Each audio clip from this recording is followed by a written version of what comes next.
And like my mother, I always said my mother, she didn't know a lot about, when I was growing up, about the things I'm teaching now or what I hear in the church. But she believed in God and was a Christian. And she's alive. When I say was, doesn't mean she's not here.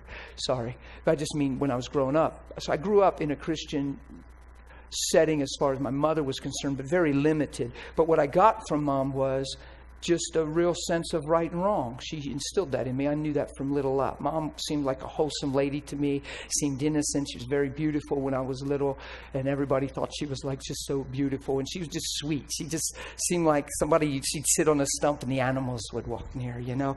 She was just like that, and wear her hair up in one of them high thingies, you know, and spent a lot of time with us. She was at home all the time, never drove a car. She was just with us, and I just, at a very young age, I remember having a consciousness of right and wrong. And I think that's natural in a lot of us, but I had it to a pretty good degree. So that can be trouble when you don't want to do right. Because it put me through a lot of hell, especially here. Because well, I tell the story a lot. When I was 19, I threw my Bible against the wall, screamed at it like it was a person I was mad at. I'm telling you, it was a bizarre, I was losing it. It's because I met Kim, my now wife, and I was 19 and she was 23, and I was going to be bold. The tape's running, and I'm just going to say it like it is. I wanted to sleep with her. I was 19, and I thought, she's 23. I want to make it with this 23-year-old girl. That's where my heart and mind was, and I grew up Christian. And I'm not thinking Christian. She just got saved 6 months before.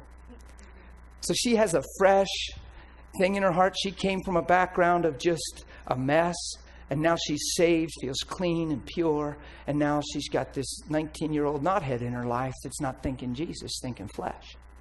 But I'm willing to talk Jesus to stay in. Now I'm getting real. Are you a Christian? Well, sure I'm a Christian. I'm thinking, isn't everybody? She says, are you a Christian? Well, I know my answer's got to be yes, because if it's no, then we ain't got this possibility. If I say no, I probably am not in. I'm out. And I'm not thinking God. I've just gone to church for years. I'm getting real. So I tell her, well, sure, I'm a Christian. Oh, good. She said, oh, bless her heart. Because she has vulnerability. She has weaknesses. She's 6 months old in the Lord. She's got stuff in her life. And if she didn't, she'd have recognized me in no time and said, you need to go get a grip, pal. What do you mean you love me? You don't love me. You love yourself at the cost of my own flesh. You're trying to live at the expense of me. Why don't you go find Jesus? Boy, I wish she was strong enough to say that. Maybe I'd have listened. Because I did like her. But I would tell her I love her. No, I wanted her. And there was a night that I tried to make this thing happen. And it was so convicting. You have no idea, man. She's like, Dan, what are you doing? And I'm thinking, duh, you're 23. You've had several long-term boyfriends. What am I doing? Duh. And that's what I'm thinking. And I kind of ignored her and just kept pursuing. And she goes, Dan, what are you doing? And I'm like, what do you mean? What am I doing? And she said, we're Christians. 6 months saved. That's what she said. Looked me right in the eyes and said, we're Christians. And I'm like, duh, yeah. Whoa, man, what was I? Sorry, girl, you just do that to me. You know, you're just all that, and it's hard for me. You're so, and I tried to use that worldly flatter, you're all that, and you turn me on, you get my fire burning kind of stuff, right? And she's thinking, well, I don't want you like that.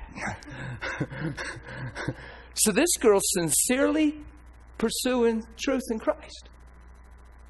And I'm pursuing, now here I am, for 9 months engaged to her, and I'm determined to cross that line before our wedding. And she said, there ain't no way.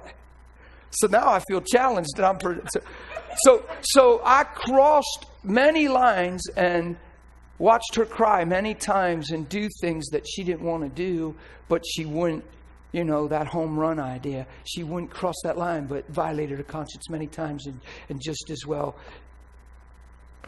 probably it's the same. So there I am living selfish at her expense, telling her I love her when it's hurting her. Now, she wasn't jumping all over me and saying, hey, this is great. She was crying, feeling pressure. And I did that to her. The night she said, we're Christians, I went, oh, forget it. I backed off. And inside, I'm like, you've got to be kidding me. That's what I was. Oh, you have no idea how lost I was. I'm going home and I'm so mad at the gospel. I'm blaming it on God. Because He didn't let me have my way with this 23-year-old girl. He got in my way again. Because I just came out of a relationship with an 18-year-old girl who didn't have a daddy. Boy, you're finding out how much of a wretch I was. I'm glad this guy's dead. It's so good this guy died. You wouldn't even let me hug you.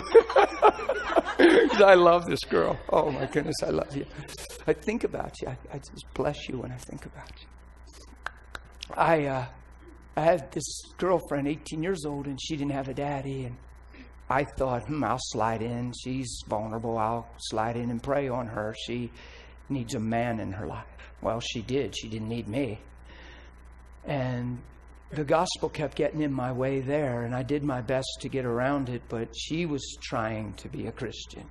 And the last thing a young lady needs at 18 when she's really trying to pursue God is some knucklehead in her life like me that's playing the hypocrite. I need to change. I don't have to be a knucklehead. I'm not created to be a knucklehead, but I'll tell you I was. So that relationship, that girl looked at me one day and said, I don't really know even who you are. I don't know if you know who you are. That was God talking to me through an 18-year-old. And I'm like, whatever. And she says, well, this relationship has to end, and I can't continue in this. And then I said, fine. Plenty of fish in the sea. And I walked, so you tell me I had anything for this girl. It's pitiful. So I get with Kim now, and this night happens, and I get to my bedroom. You have no idea how lost I was.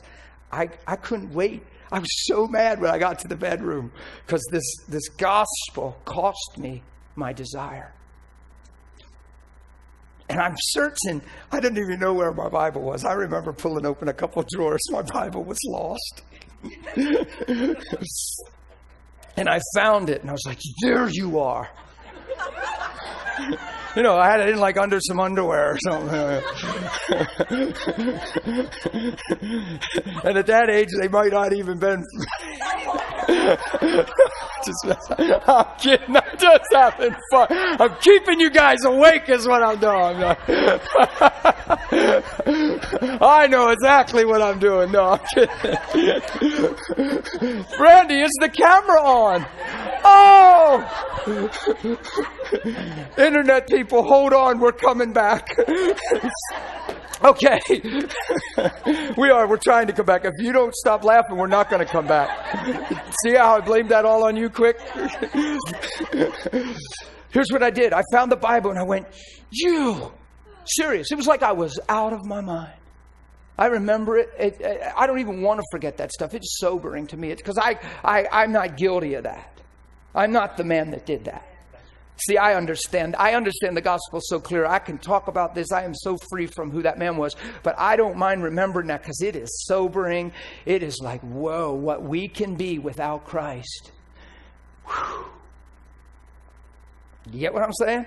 So I don't mind knowing where I came from to see where He's brought me. Because I know the man I'm describing to you, it's like, oh my goodness. Because that man is dead. You understand? But watch this. I screamed at that Bible. And watch what came out of my mouth. I remember, like close to word for word. I know a couple things I said for sure. But I remember saying, I hate you. I hate you. You're always in my face. So I was screaming. I wish I didn't even know what you said. I wish I didn't know one thing that's in you. You never leave me alone. You're always in my face. I said, I hate you. I wish I'd never read you. I wish you were never read to me. I said, you never let me do what I want to do. I hate you. And I threw it against the wall. Screaming. Because one 23-year-old drew the line and stood in integrity in a level that all she knew. Had a conviction to draw that line and said, hey, What are you doing? We're Christians. And I was like, I was glad to say I was a Christian because it was convenient. But man, I didn't want anything to do with surrender, commitment. I didn't even know what any of that meant. I didn't even know. I remember slamming that thing against the wall. And I went to a friend's house and they had a bottle of vodka there. I was so mad. I said, give me that bottle. And that changed a whole lot. Boy, that really helped things. I woke up sometime later feeling a whole lot better. Yeah, right. The dumb things we do, huh? Driven by who? Self and deception and just chaos. Duh. Still ended up marrying Kim and lived for 13 years and put her through hell because of selfishness. Was never a man of God to her for 13 years. And she was a very sweet, sweet lady the whole time, doing her best. And I dried up her heart at some point, and she couldn't hold on any longer. And we were about to get divorced, and I said, great. What am I wasting my time with her for? That's how bad it was. My heart was so lost. And in that season, Jesus came, not because I was crying over my marriage. I was thinking, great, more fish in the sea. He came and delivered me. 30 minutes after I got saved, I thought of Kim. And for the first time in my life, I knew that I loved.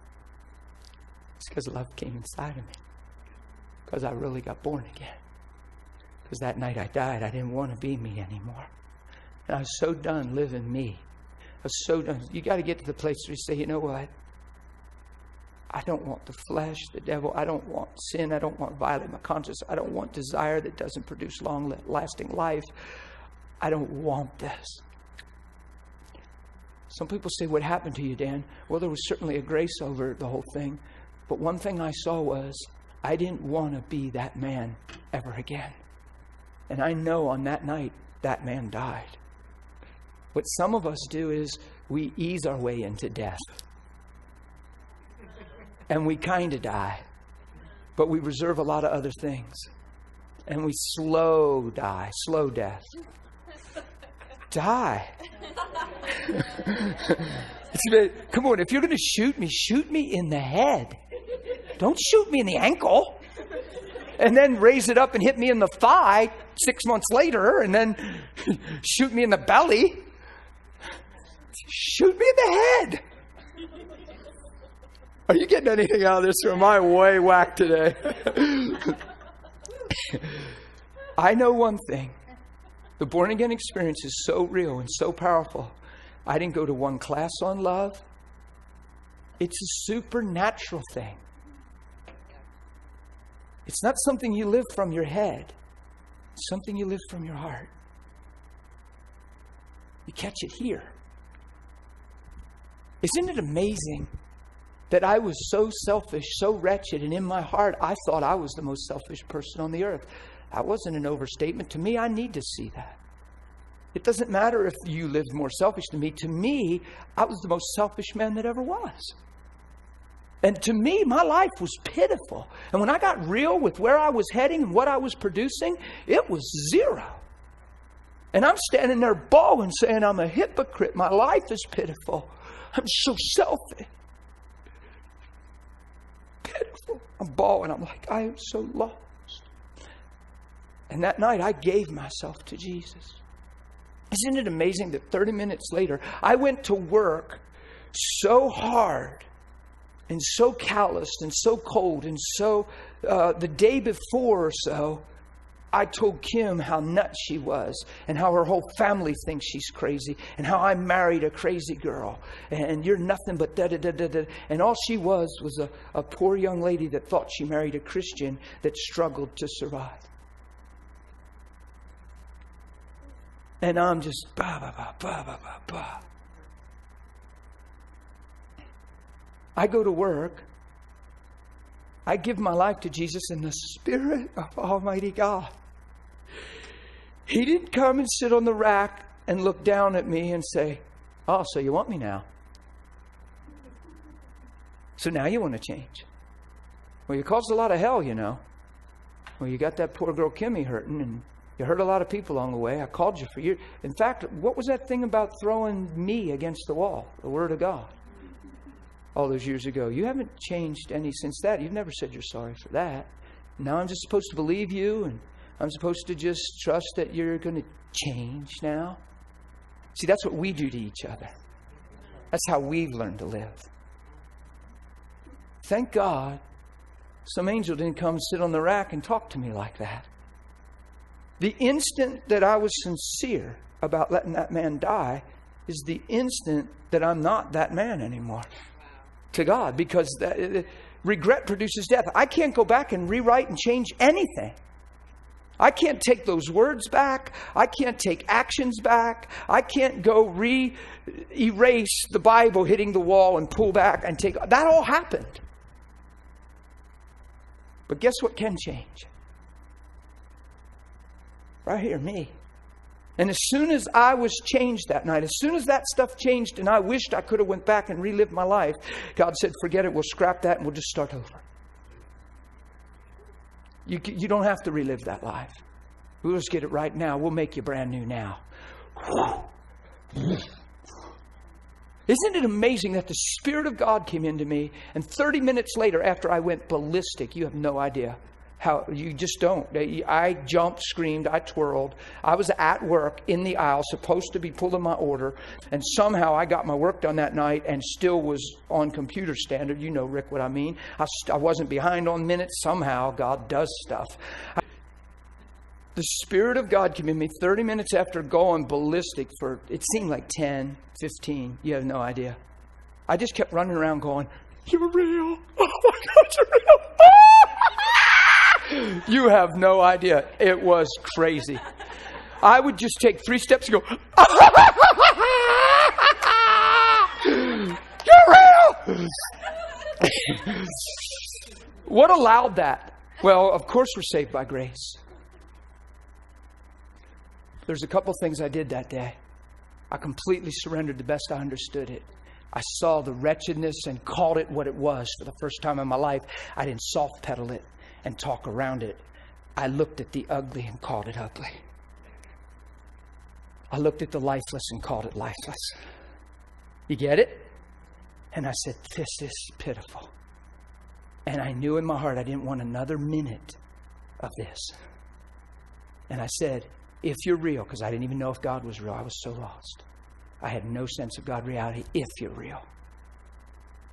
If you really love me and can forgive me, and have a plan for my life. This is the best I understood. This is what I said. I said, have a plan for my life. I will live for you. I raised my hands like this and said, I will live for you. I was looking at the metal rafters. And the Spirit of Almighty God came down upon me and came inside of me. And I went bananas. I'm still going bananas. I just calmed down enough to talk to you. Because if I was going bananas, I wouldn't make sense. I would just be going bananas. But I've done my share of going bananas. But I need to be of sound mind so I can. Oh, you're so good. How is it possible for 30 minutes later to think of a woman that you could have cared less what happened to her, and already had your sights set on an 8-year younger woman? See, when I was 19, see what we do to each other? When I'm 19, it's intriguing that she's 23. Now I'm 33, and now I'm looking back at 25. You follow me? And I was making plans. Didn't do anything with it, just making plans. The instant the Spirit of God came into me, 30 minutes later, I thought of my wife. And when I thought about her, my heart groaned. And I felt sorry for her. I felt a lot of feelings. And all of a sudden, I realized I loved her. That doesn't even make sense. It's because God is love. And I am 30 minutes old in the Lord. Yay. And because of surrender and believing He forgave me. And not going, man, I really blew it, man, I really. See, a year and a half, almost 2 years ago, the Lord told me in a worship service the reason.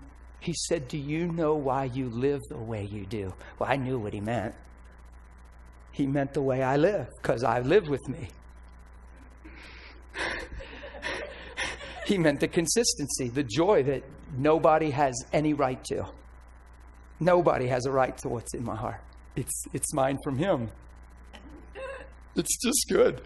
And I live a certain way. And I'm not dejected and downcast. And I don't live through periods of fear and anxiety and discouragement. And I don't struggle. I honestly don't.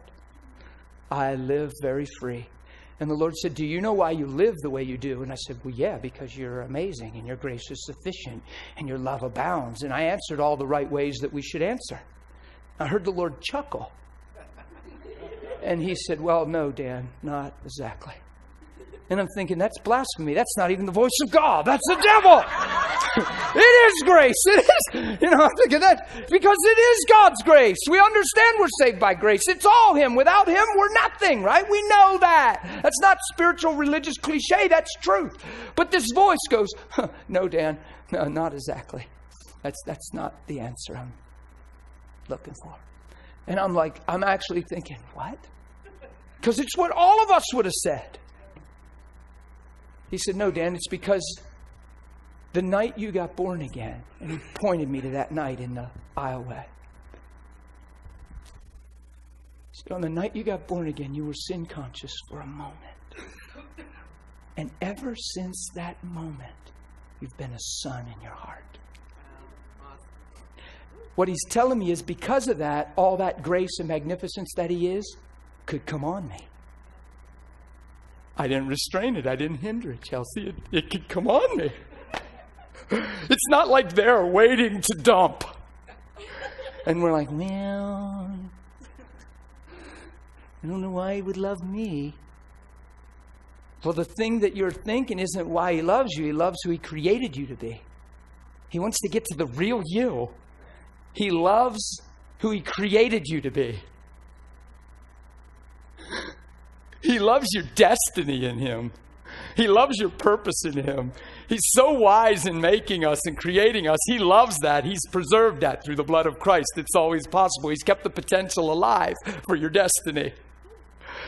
So when you look at that, I don't know how you can love me. It's because you're weighing yourself based on all that yuck. That's not what He loves. That's not what He sees. That's not who you are. So on that night, I died to that. And ever since He said that moment, because I know what He meant. It was about a 3-minute moment. I was so aware of sin, I thought I would die. It was just bleh. And I know some people, they were afraid of condemnation. No, it's important to face that stuff and take ownership and say, you know what? I haven't been sincere at all. Oh my God, I have false motives. I have denial. I have oh God. And we try to point to, now look, God loves you. Don't get condemned. No, nobody needed to touch me for those 3 minutes. Because in them 3 minutes, I am coming clean. I'm coming out. I'm coming out of this shell. It's like, you get what I'm saying? But ever since that moment, I've been a son in my heart. Now, do you think I've done everything absolutely cookie cutter perfect since that day? I'd like to think so. Maybe not. I don't know. I'm having so much fun this morning. I hope you're having half as much fun as I am, because I'm really having fun. I'm glad you're here. I'm having fun. I'm really having fun. Look, I'm a son in my heart. If I stay a son in my heart and understand He loves me as a son, I'm going to continue to produce the fruit of sonship. I'm not trying to be a son. I already am. I'm not trying to bear fruit. We talked about that yesterday. I'm not trying to be an apple. I'm not a cherry tree in the orchard. Cherries.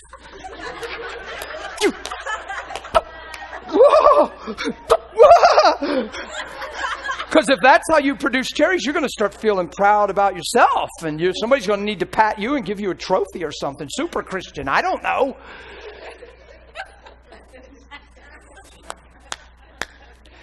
Cherries produce because they're hanging on cherry trees.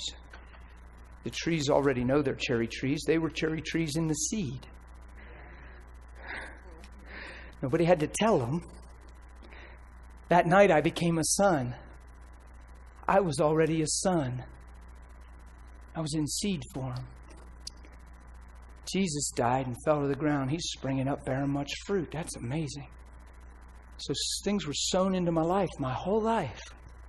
And were laying in the corridors of my heart and my mind.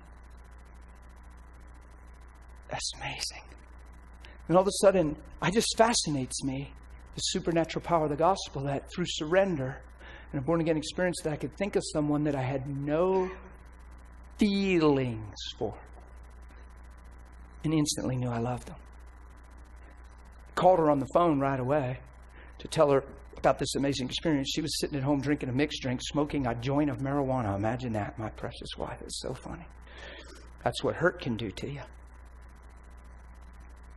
She's sitting with this real young girl out back that I used to call a biker chick. And I was just envious because there was motorcycles would park in her driveway and not leave till the morning. And I used to wish I had a motorcycle. I'm just being real. I used to think, I was just mad because all these guys are parking there. And I was lost. So I used biker chick. She's just this, she's just that. I'd say that to my wife. And the whole time I'm just envious because my marriage is dry and my heart is dead. And now she's with this girl. They're friends. And she's in the yard at age 36. And she says, you know, it'd be just like my husband to call and say, I found the Lord. Now that this thing's finally over. And I called 10 to 15 minutes after she made that comment. This is crazy. And she hung up on me. And probably poured another drink. Just give me the bottle. And when I came home, she was waiting for me like a cat. I don't know where you girls have that button that... I don't know, because I ain't never seen her like that. There was some button somewhere.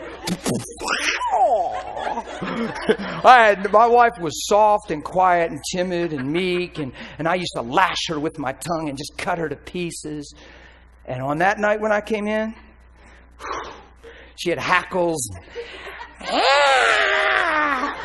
I walked in, I went, whoa. If it wasn't for the Spirit of God that just came into me, I'd have probably ran or been in trouble. Because I wasn't going to fight her.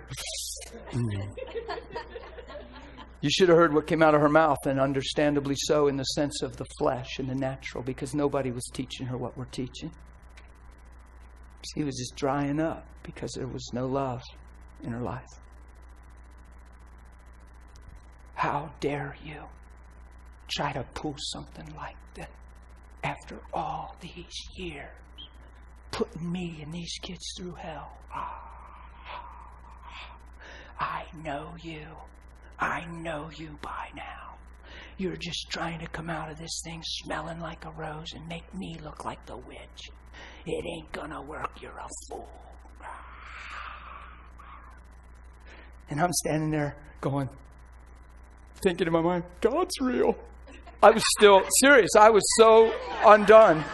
I'm standing there and I'm trying not to be, because I can see that. And I remember feeling like, wow, I created a real bad situation. But it wasn't like I was like, oh my God, I'm so guilty of this and that. No, it was like I had a different hope, mentality, perspective. Isn't that amazing that all that was in me as if somebody taught me that and I was saved for about a couple hours? But I remember standing there, she's doing all this thinking, God's real, God's real.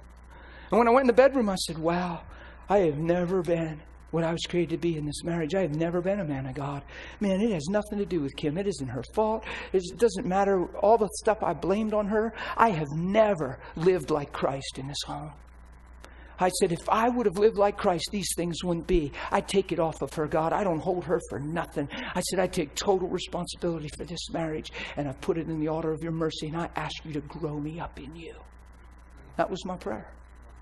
And I quit trying to convince her that I'm changed, because insecurity drives that stuff. You just need her to love you. No, I want it to be right. I'm like, honey, look, I've changed. I'm smiling today. I never even prayed for our marriage after that. I never tried to compel her, convince her. I just spent time with Jesus. And time revealed my sincerity.